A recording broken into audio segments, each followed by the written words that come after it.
वाक्य म्हणजे विराट कोहली बद्दल बोलायचं म्हणजे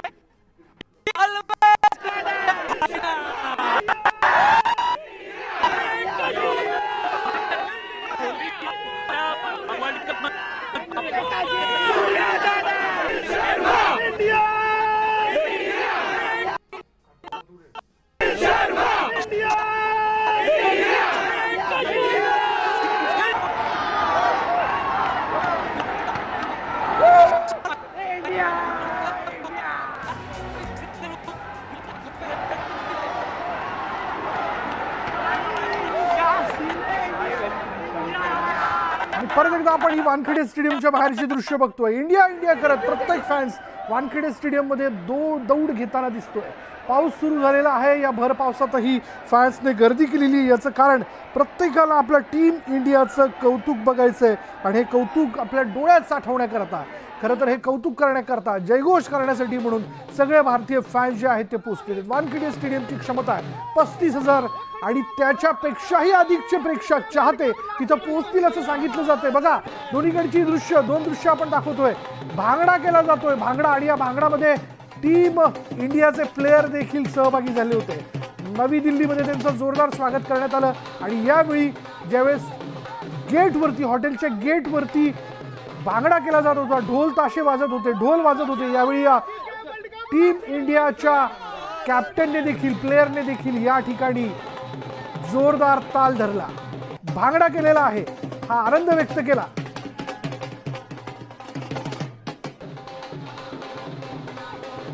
आणि अर्थात आता दुसरी दृश्य आपण बघतोय ती आहे मुंबई एअरपोर्टची. मुंबई एअरपोर्टवरती या टीम इंडियाचं केव्हा आगमन होतंय याची सगळेजण वाट बघतायत.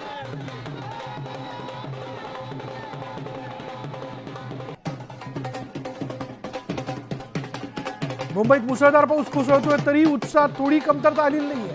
याचं कारणच ते, कारण आपली टीम इंडिया जी आहे ती नुसती टीम इंडियाने ठरलेली, तर ती विश्वविजेता टीम इंडिया ठरलेली आहे. T20 वर्ल्ड कप त्यांनी जिंकलेला आहे आणि याचं कौतुक करण्यासाठी, याचा जल्लोष करण्यासाठी, इंडियाचा जयघोष करण्यासाठी सगळे चाहते जे आहेत ते आता वानखेडे स्टेडियमवरती जमलेले आहेत. तिथं ओपन एअर बस देखील तयार करण्यात आलेली, तिला विशेष सजवण्यात आलेलं आहे आणि या ओपन एअर बसमधनं टीम इंडियन म्हणजे इंडियन टीमचे सगळे प्लेयर जे आहेत त्यांची मिरवणूक काढण्यात येईल आणि ते सगळ्यांचं अभिवादन स्वीकारतील. अर्थात वानखेडे स्टेडियम पासून आपण जर पाहिलं तर जिथून या बसचा जाण्याचा मार्ग आहे त्या रस्त्याच्या दुतर्फा इंडियन फॅन्स जमलेले आहेत. जाऊयात आमचे प्रतिनिधी सुष्मिता यांच्याकडे. सुष्मिता त्या क्षणाला एअरपोर्टला आहे. सुष्मिता, किती वेळात इंडियन टीम पोहोचेल काय कळतंय? आपण आता बघतोय की ज्या बसेस, या बसेस मधनं स्वतः टीम इंडियाचे सर्व खेळाडू हे प्रवास करणार आहेत. आता आपण बघतोय एअरपोर्ट बाहेर या बसेस येऊन पोहोचलेल्या आहेत. या बसेसच्या मदतीनंच आपण बघणार आहोत की खरा मुंबईचा प्रवास हा भारतीय संघाचा सुरू होणार आहे.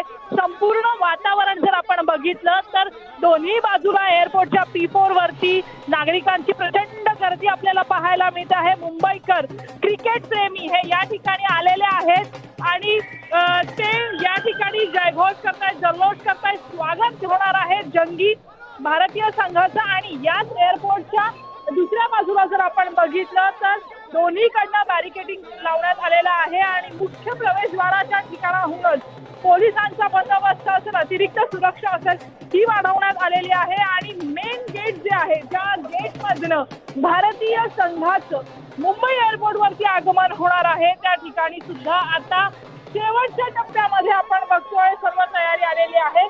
कारण कोणत्याही क्षणी भारतीय संघ या ठिकाणाहून बाहेर येणार आहे आणि या जयघोषात, या जल्लोषात, या विजयी महोत्सवाला, विजय यात्रेला सुरुवात होणार आहे. भारतीय संघाच्या या विजयानंतर आपण बघतोय की मोठ्या संख्येनं एअरपोर्टवरती सुद्धा नागरिकांनी गर्दी केलेली पाहायला मिळते आहे.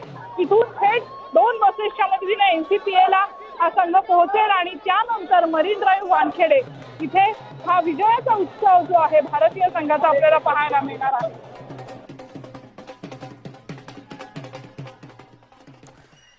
जाऊयात मरीन ड्राईव्हला. आपले प्रतिनिधी, आपले सहकारी विलास बडे तिथला सगळा उत्साह आपल्यापर्यंत पोहोचवत आहेत. विलास,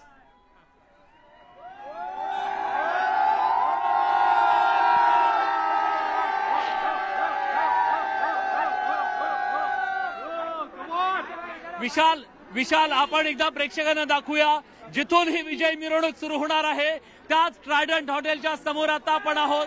रस्त्याच्या दोन्ही बाजूने एक या बाजूला हे सगळेजण बघा, हे सगळे प्रेक्षक त्यांच्या वेलकम साठी इथं आलेले आहेत। काहीसं ट्रॅफिक सुद्धा झालेलं आहे, रस्त्यावर गाड्यांची सुद्धा गर्दी झालेली आहे आणि ही सगळी रांग बघा, प्रेक्षकांचा उदंड असा प्रतिसाद पाहायला मिळतोय। आजचा दिवस तुमच्यासाठी किती महत्वाचा आहे? अत्यंत अविस्मरणीय दिवस आहे। शब्द निघाना आम्ही इतके खुश आहे सगळे आणि भारत माता की जय एकच शब्द बोलू शकतो बस। वर्षानंतर आपण हा वर्ल्ड कप जिंकलाय त्यामुळे खूप आनंदी वातावरण आहे। भारत माता की ठीक आहे तर भारत माता की आज टीम इंडियाचं चॅम्पियन्सचं तुम्ही वेलकम करण्यासाठी इथं आलेला आहात। तुम्ही प्रत्यक्ष त्यांना आज पाहणार आहात, याच्या आधी कधी पाहिलंय का त्यांना? पहिले कभी देखा उनको? वेगळ्या वेगळ्या विभागातून लोक आलेले, कोणी युपी वरून आलेले, कोणी रत्नागिरीवरून आले, कोणी नाशिकवरून आलं। मी संभाजीनगरचा आहे सर। अलग अलग भागातून वेगवेगळ्या आपल्या टीमला बघण्यासाठी आलेले आहेत सर, नाही का? म्हणजे आपण विशाल महाराष्ट्रातल्याच, केवळ महाराष्ट्रातल्या विविध जिल्ह्यातले हे सगळे प्रेक्षक नाही आहेत किंवा क्रिकेट प्रेमी नाही आहेत, देशाच्या कानाकोपऱ्यातून हे सगळेजण एकत्र आलेले आहेत। आणि तुम्ही कुठून आलाय? सर मी कर्जतवरून आलोय। कर्जतवरून आलाय सर मी पुण्यातून आलोय काल रात्री आणि मी इथं पनवेलला राहतो। मी फक्त सेलिब्रेशन बघायला आलोय। रोहित रोहित रोहित रोहित रोहित रोहितला, आपल्या प्रत्येक प्लेअरला आज मोटिवेट करण्यासाठी, त्याचं कॉंग्रॅच्युलेशन करण्यासाठी आज सगळेजण इथं जमलेले आहेत। आणि आपण जर पुन्हा प्रेक्षकांना दाखवूया, आपण बघा ही रांग काही किलोमीटर पर्यंतची आहे आणि हा जो माहोल आहे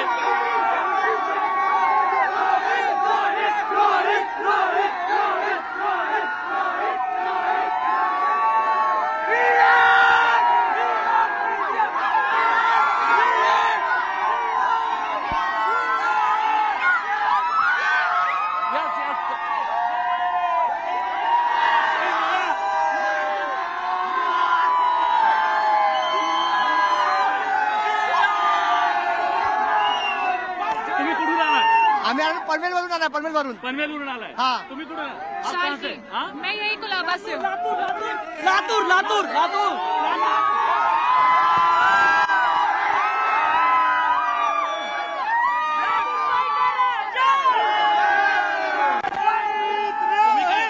ऑफिस मधून आहात तुम्ही? हा, आज सगळ्यांनी चेअरअप करण्यासाठी। आजचा दिवस तुमच्यासाठी कसा आहे?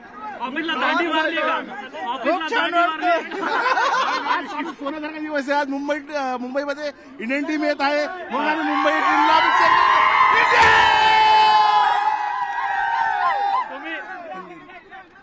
तुम्ही फायनल बघितली? फायनल बघितली, काय वाटत होतं? खूप छान होती मॅच। हा, आणि होप सोडल्या होत्या पण होप सोडले होते, पण नंतर इंडियाने खूप चांगलं कमबॅक केलं। आपण बघा, आज प्रत्येकानं इंडियन जर्सी जी आहे ती सगळ्यांनी परिधान केलेली आहे।